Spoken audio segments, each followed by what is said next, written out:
No question about it, movie guns sell their real counterparts to the public. That's what happened with the Smith & Wesson Model 29. That's now one of history's guns.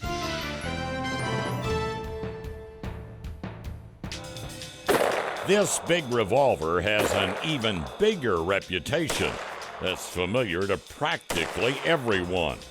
And that's mostly thanks to one quote from a Hollywood film. I know what you're thinking. Did he fire 6 shots or only 5? You've got to ask yourself one question. Do you feel lucky? Well, do you, punk? Officially, it was named the Smith & Wesson Model 29 revolver. But for a generation of moviegoers, it was better known as the .44 Magnum, which referred to the powerful round it was chambered for, the round that made the Model 29 unique. This was the most powerful mainstream production revolver for a good period of time. Though introduced by Smith & Wesson in 1955, the roots of the Model 29 actually date back to the 1930s, when the title of the most powerful handgun cartridge belonged to another Smith & Wesson design. The .357 registered Magnum, very, very, very powerful round, and at that point it became kind of the hot load to have. However, there were a lot of gun experts that figured, well, we could do a little better. We'd actually like a little larger caliber round. So they started experimenting with different .44s, basically built on the .44 Special. Famed gun writer and firearms expert Elmer Keith blew up more than a few revolvers over the course of nearly 20 years of experimentation. But he finally perfected what he believed to be his ultimate handgun hunting round for dangerous game, the .44 Magnum.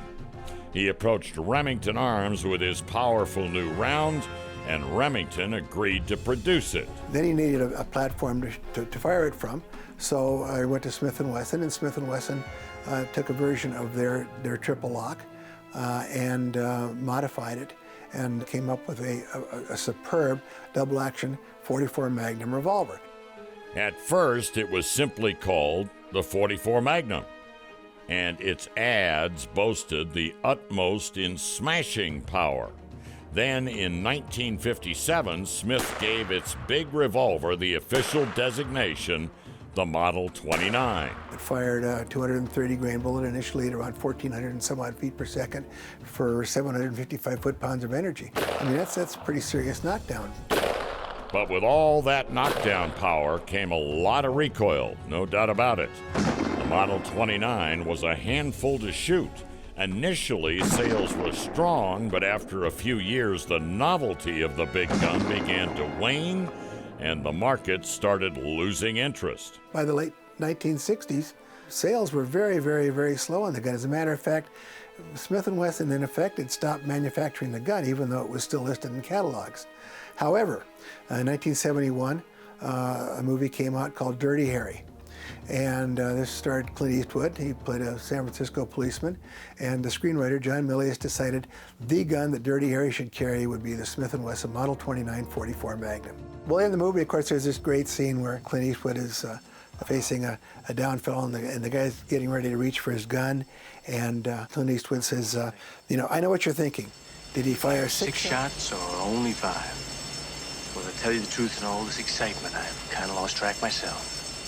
But Ian, this is a .44 Magnum, the most powerful handgun in the world, and would blow your head clean off. You've got to ask yourself one question. Do I feel lucky? Well, do you, punk? Suddenly, Smith & Wesson could not make the big gun fast enough and found themselves facing a huge backlog of orders. Overnight, the nearly forgotten Model 29 had become a mainstream icon. And to this day, it continues to be a popular choice for handgun enthusiasts of every sort. Ultimately, the Model 29 came out in a number of different versions, lots of different barrel lengths, finishes. All in all, a superb revolver. And although other production revolvers can now claim the title of the most powerful, none managed to hold the public's imagination like the Smith & Wesson Model 29. Even just an average, not necessarily real gun person knows that a .44 Magnum, ooh, that's a powerful handgun. Go ahead. Make my day. The original script for Magnum Force had Inspector Harry Callahan armed with a nickeled Model 29 with a 4-inch barrel. But the prop house couldn't find one for sale. They did find a blued 6.5-inch that would shoot its way to movie legend.